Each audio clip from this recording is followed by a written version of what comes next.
So what is a perfect pair to me?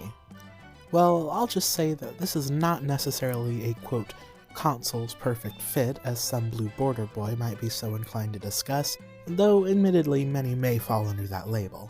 I could talk for hundreds, heck thousands of seconds about how great Super Mario Bros. Is on the NES, but that's not necessarily the factor that I'm looking at here.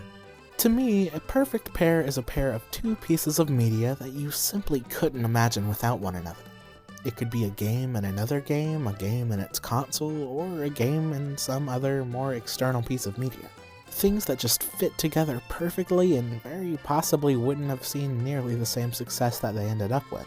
Also, to be clear, this obviously isn't a definitive list of all perfect pairs, just a handful of ones that I find fascinating. With that said, let's start with an obvious one, Tetris and the Game Boy, perhaps one of gaming's greatest power couples. Perhaps the strongest case of a perfect pair, I personally don't think that either the Game Boy or Tetris as a whole would have come as far as they had if it weren't for one another.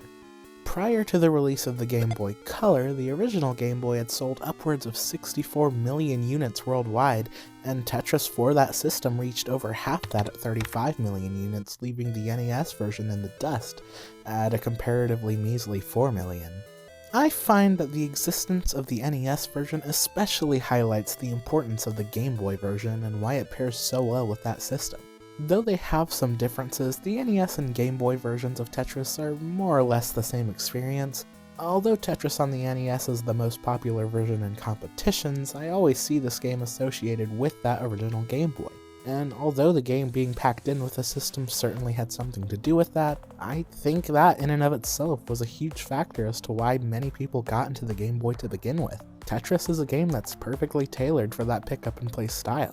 It's so easy to just grab your Game Boy, play around until you lose, pop it back in your bag, and repeat whenever the itch itches once again. The Game Boy likely wouldn't have sold nearly as well as it did without Tetris. Tetris certainly wouldn't have gone as far as it has without the Game Boy. Frankly, without the success of this specific game on this specific system, it's hard to say if Nintendo would have ever become as consistently successful with their handheld endeavors as they have, and it's for all that I believe Tetris and Game Boy to be a perfect pair.